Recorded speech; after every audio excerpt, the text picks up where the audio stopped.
that it put in place. And it's also worth saying that um, that this final order it's supposed to be or it was meant to deal with the short term, like I said, for the next 6 months or so. But the utilities have agreed to work with consumer advocates and the ICC to adopt some uh, more permanent consumer relief and consumer protections. Just because this COVID pandemic brought to light some of the pretty stark problems that people have when it comes to paying their utility bills. So who does this apply to? For our purposes in this part of the state, it applies to Ameren, and if you happen to be an Illinois American Water customer, it would apply to them too. But like I said, it applies to all investor-owned utilities in the state. So if you know of somebody in one of these other utility territories, all of this is relevant to them as well. So like I said, we moved into phase 4, and that meant that the utilities were free to start sending out disconnection notices, and that they could start disconnecting as soon as July 26th. So that's coming up pretty quickly. We since found out in the last couple of weeks that all of the utilities have agreed to voluntarily extend the time when they will actually perform those disconnections. So for Ameren, they volunteered that they would extend that until August 11th, but it's important to note that that's not part of this official order. So if for some reason they decide not to do that, it wouldn't be a violation on their part because it was voluntary. Which brings me quickly mention too that this order doesn't cover, these protections don't cover municipal and co-op customers. They were partially covered under the emergency order, but under this agreement, those consumers have no protections than what they are offered by their individual co-op boards or municipalities. That kind of continues to be a problem in Illinois, but I think that it would still be good to hear those sorts of problems as they come up, because we are trying to work toward solutions to those. So I would be curious to hear if anybody runs across a person in a municipality or co-op.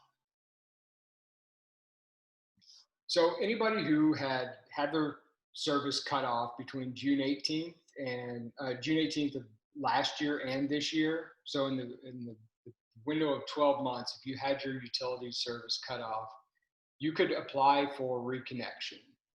But it has to be at the same service address that was disconnected, and the utility won't reconnect if it would be unsafe, or the meter was tampered with, or the house is empty, unoccupied.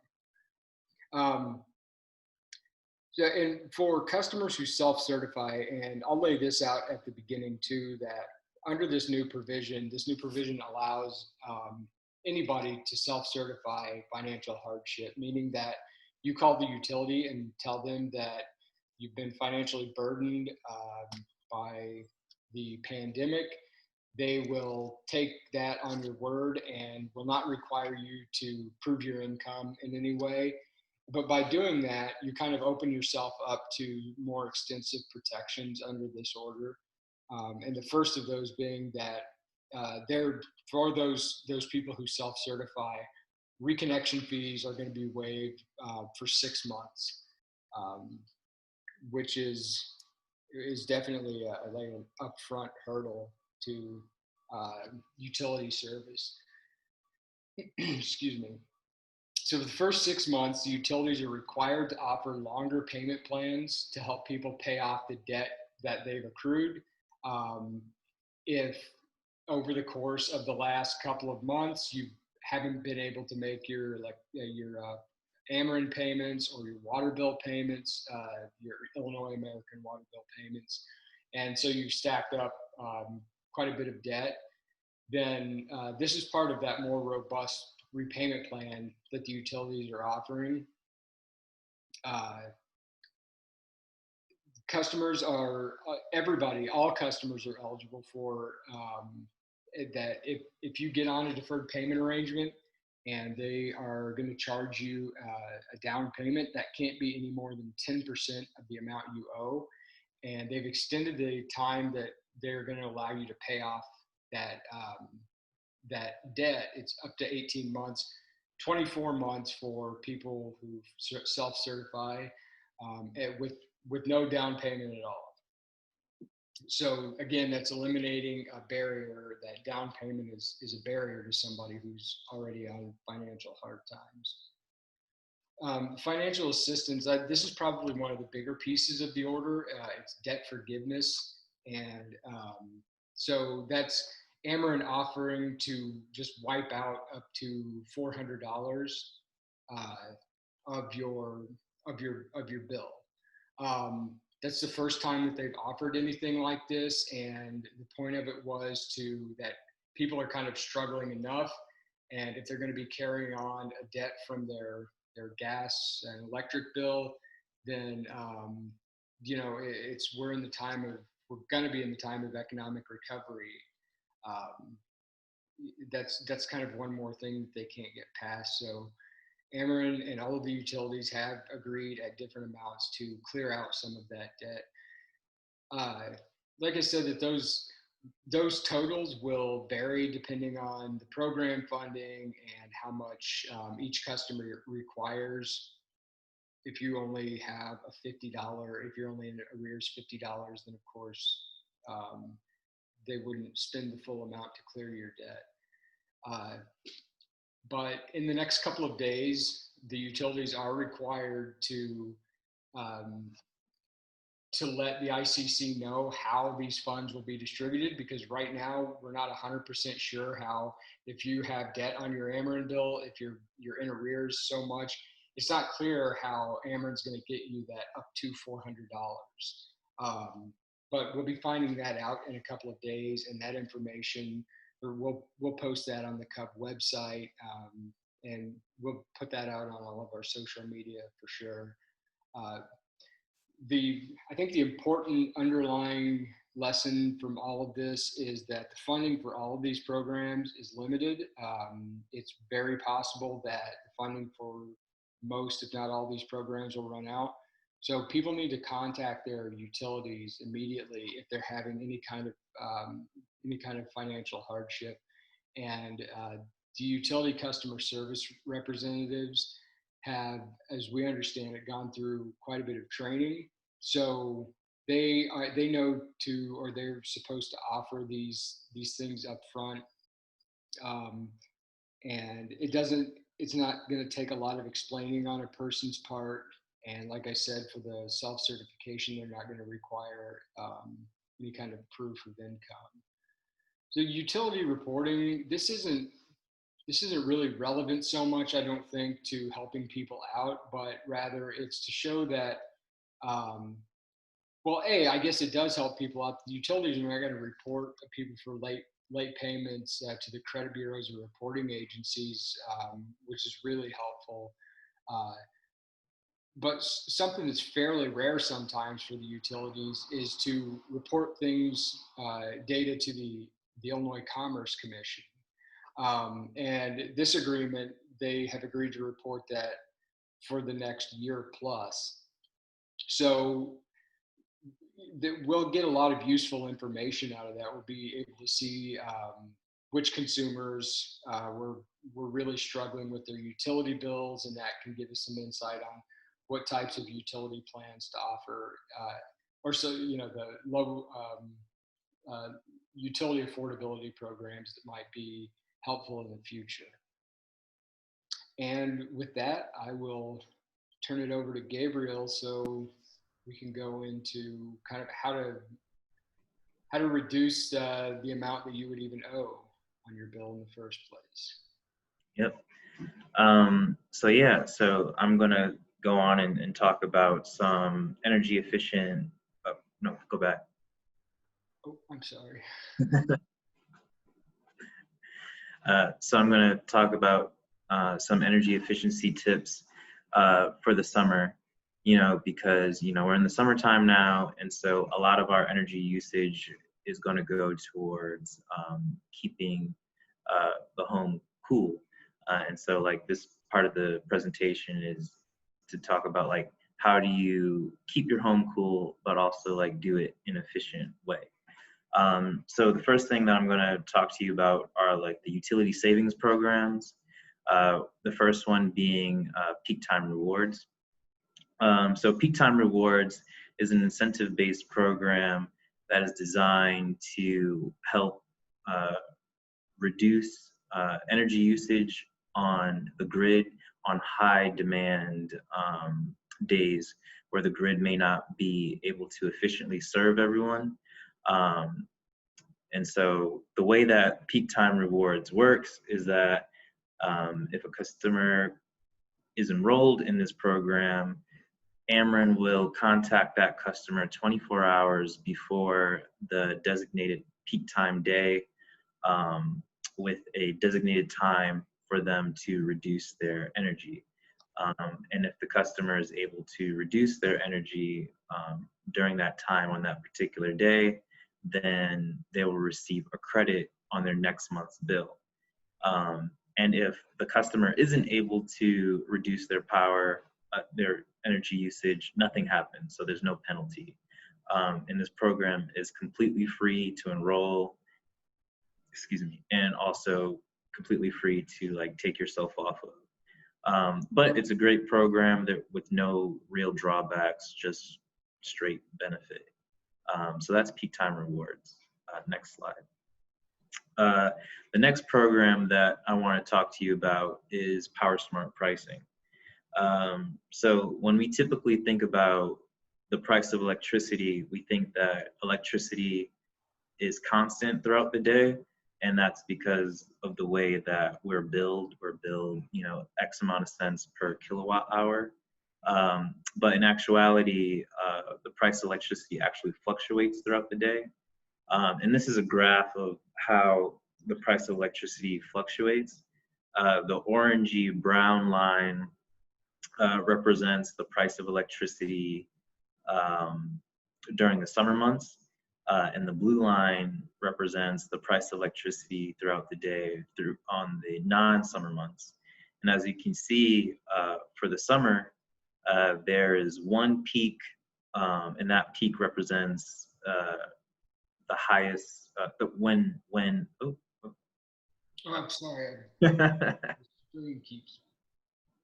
Yeah, and that peak shows when the price of electricity is at its most expensive. And that's usually midday, afternoon, like mid to late afternoon during the summertime. And then for the non-summer months, you have a peak in the early morning and then another one in the late to early evening, late afternoon, early evening. But unlike peak time rewards, there is a cost to Power Smart pricing, which is a $2.25 monthly fee. But outside of that monthly fee, there's no associated cost with Power Smart pricing. So the current price of electricity for the summer rate is 4.396 cents. And can you click on the link, Scott? Sure, let's see what happens.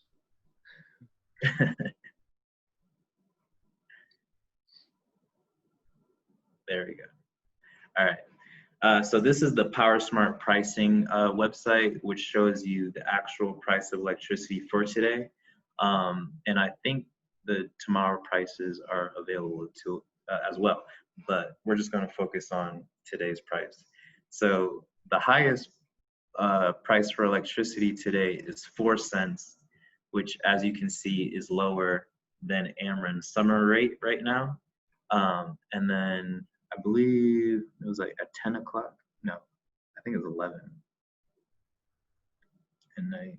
Oh, the other one, that one. Yeah, and then today, the cheapest price for so like armed with the knowledge of when uh when electricity is going to be at its most expensive, a consumer can adapt their behavior to use electricity, at the cheapest points in time throughout the day, and that will truly cut down on their energy costs. And not only is the consumer able to save money that way, but they're also able to reduce the stress of the grid by avoiding using electricity on those high demand times. And then go back to the slide. And that's what makes Power Smart pricing such a great program. But if you choose to take yourself off the program, and for whatever reason you choose to re-enroll, you do have to wait a whole calendar year to re-enroll into the program. But yeah, that's Power Smart pricing. Next slide.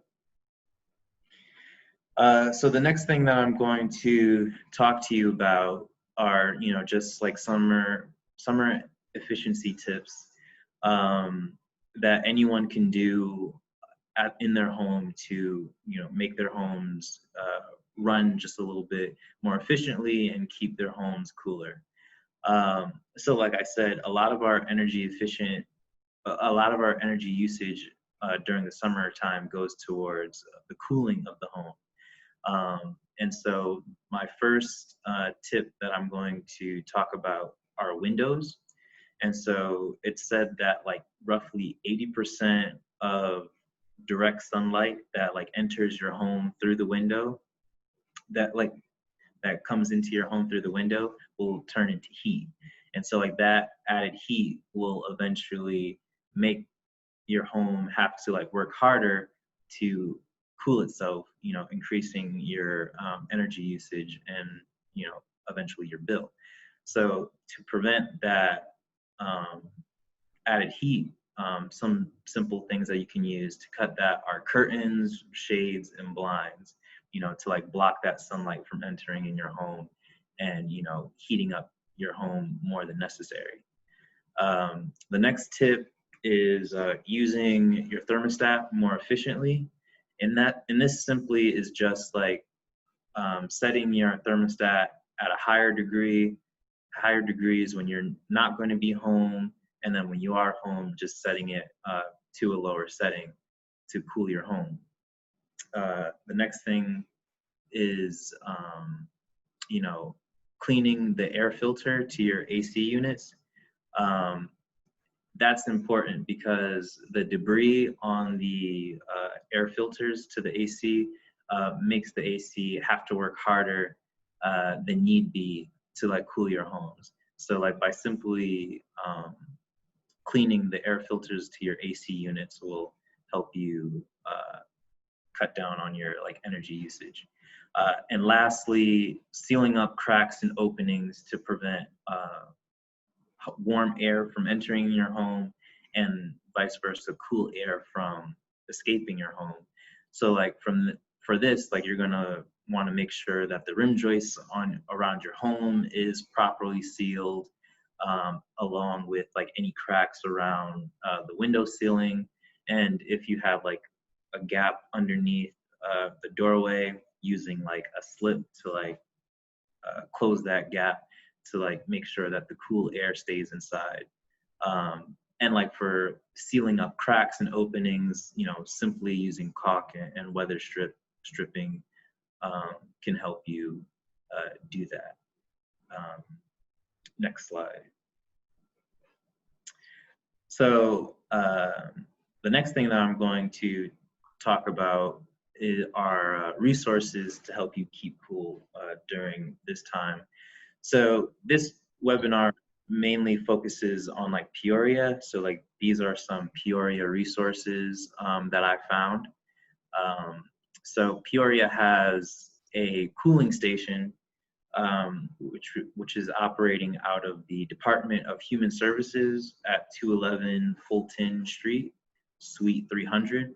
And they're operating Monday through Friday from 8:30 to 5 p.m. Now, this cooling station is meant to serve the whole county of Peoria, which, is a bummer, but it is what it is.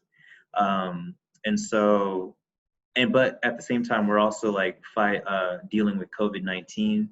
So they do have a, max capacity to ensure that people are able to social distance accordingly and appropriately.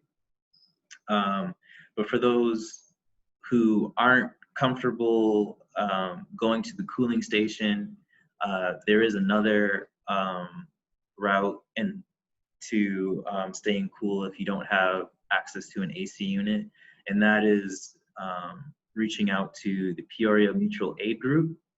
The Peoria Mutual Aid Group has some ability to give out AC units, but their ability to give AC units is based on, how many AC units are donated to them. So they don't have too much capability, but they do have some. I know that they have like some AC units on hand, and I know that there are some more coming to them. And if you're interested in reaching out to the Peoria Mutual Aid Group, they have a Facebook group, Facebook page. So you just go to Facebook and you type in Peoria Mutual Aid Network. There'll be like the first link. You click on that, and then you can send them a message if you're interested in donating an AC unit to them or interested in receiving an AC unit. And then lastly, is just a link to find your local cooling station. Cooling stations are all located all throughout the state of Illinois. So like if you go to www.illinois.gov, that'll lead you to their website, and you just type in the zip code of where you live, and then you press search, and then all the cooling stations near you will show up. Next slide. And that's all that I have. So I guess, and this is just like our contact information. That's my email, that's Scott's email. Elevates information, Cubs information. And so I guess what's left is just opening up for questions now, I guess. Do we have any questions? Yeah, are there any questions? Anything except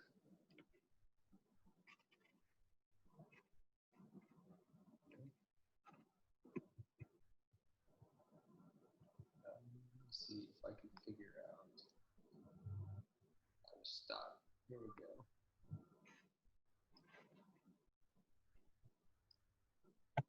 I think everyone's still muted. A bunch of links in there, but no questions. So I guess we don't have any questions, but I will add that. I think everyone's muted. Let's see if. Oh, yeah, participants. Anybody can unmute themselves too if they do have a question. Oh, okay. But yeah, I want to say that with a lot of these programs and the utility programs and soon LIHEAP, all of this stuff is kind of up in the air. The deadlines and is the utility offering this right now or that? And it's going to be a little confusing, obviously, until it's safe and flu season coinciding with LIHEAP sign up. So I really encourage people to reach out to either myself or Gabriel or Cub. That's what we do is answer these sorts of questions and help point people to resources. Gabriel mentioned the cooling stations, and I know that I've heard from people that there's a real concern that those those cooling stations either won't be open or it won't be safe. And we're happy to um, try to track down any resources that we can. Gabriel, that's the mutual aid network in Peoria. Um, is That's a really important function to be serving in the community when there aren't a lot of other alternatives. So I think getting resources like that out to people in this time is key. I see Ivan asks, between the two energy savings program, is one better, or how to decide the uh, best one for oneself? Mm. Uh, oh, I'm sorry. um, that's a good question. Well, I know for peak time rewards, there's really isn't a criteria. Like anyone can just like enroll into that program.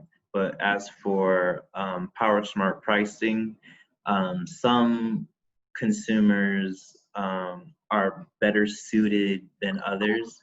And like there's like a whole criteria for that, like based on like how much energy you use in a given month, you know, and like when like and also like when do you typically tend to use energy. Like for instance, like if you're a person who works at the home, like you're gonna most likely use more energy than, you know, like during those peak time hours versus someone who like works away from the home.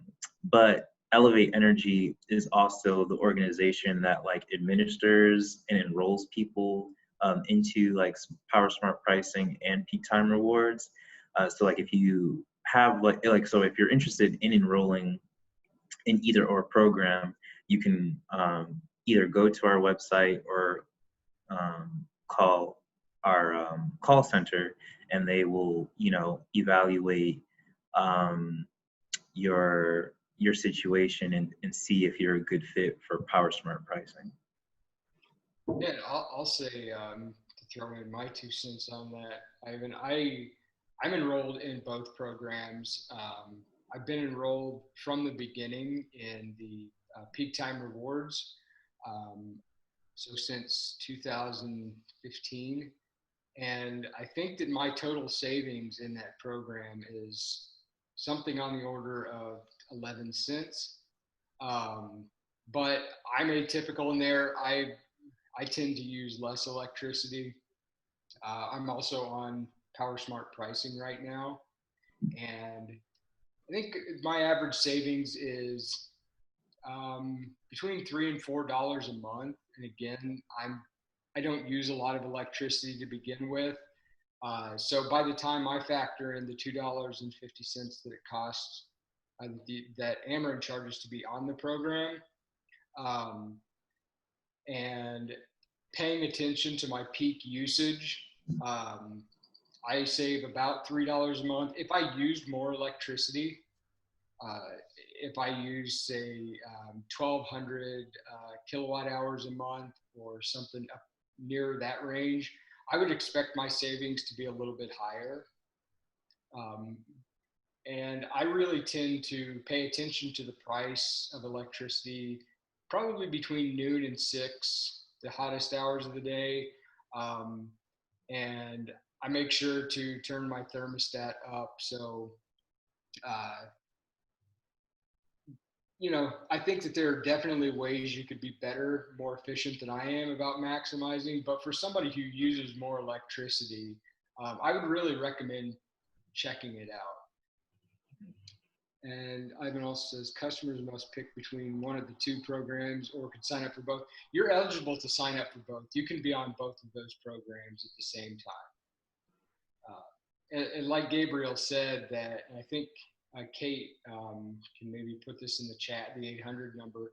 If you're interested in signing up for Power Smart pricing, Gabriel said Elevate Energy administers that program.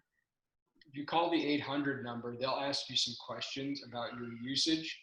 Um, and they will recommend, before signing you up for it, they'll give you a recommendation as to whether or not they think that you, based on your usage, would be a good fit. So it's, they make sure to explain kind of uh, what your expectations might be. And yeah, Kate, thank you for posting that number.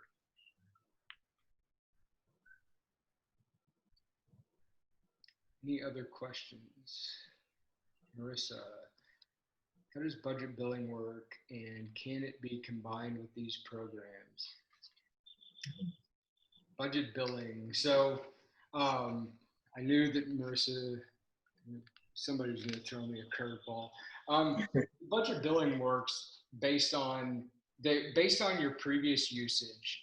The utility determines about what your budget is, about what you would use in a month, and they say that this person uses on a rolling basis this much electricity, so we'll budget them X number of kilowatt hours for a particular time period.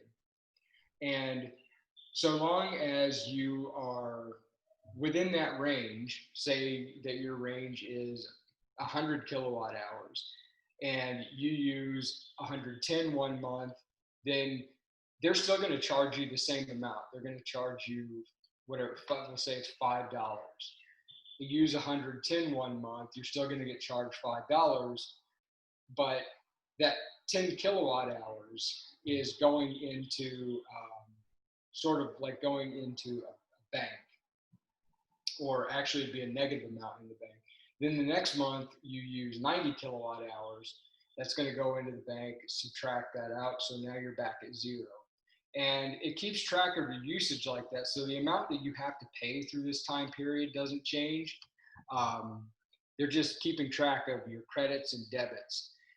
And when it comes time to what they call it truing up for that,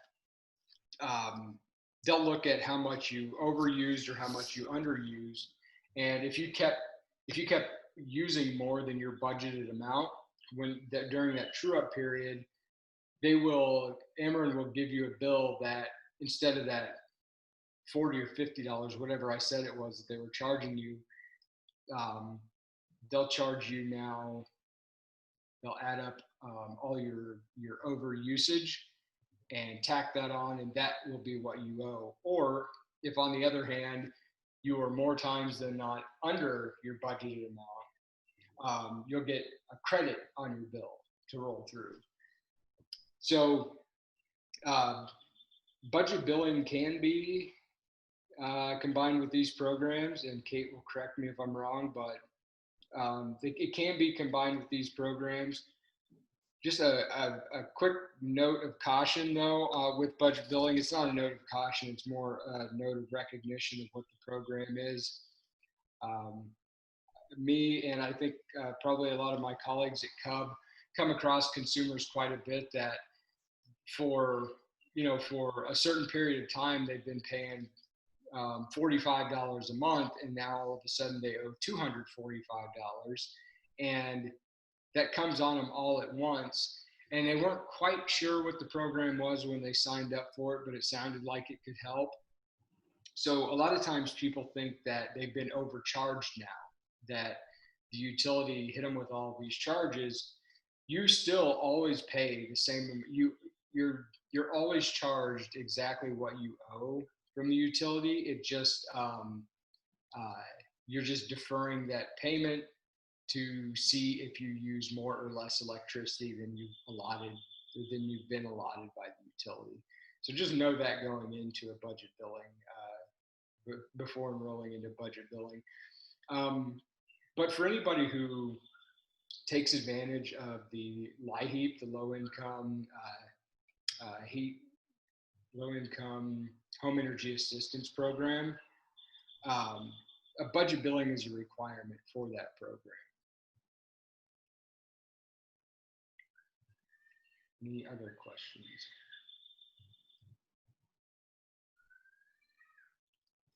not, that is okay. Um, and we can make sure, I'll bring back up quickly, uh, we display one more time how to get a hold of either me or Gabriel. Um, and feel free to reach out. Uh, I know I'll just give a pitch for Cubs website. We list a lot of fact sheets on there. We try to keep people updated with the latest utility policies, the latest news, all of our social media. Gets daily content, kind of breaking news story type stuff.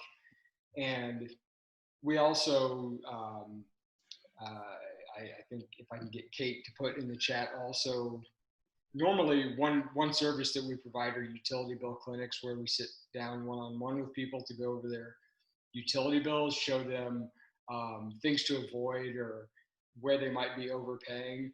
We're offering that now as a virtual service, and we have a way for people to submit their utility bills to us ahead of time so that we can, or we can just answer utility bill questions and kind of give some advice on the utility bill if somebody wants to mail it in, or they can send it to this website that I'm sure Kate has put in the chat by now.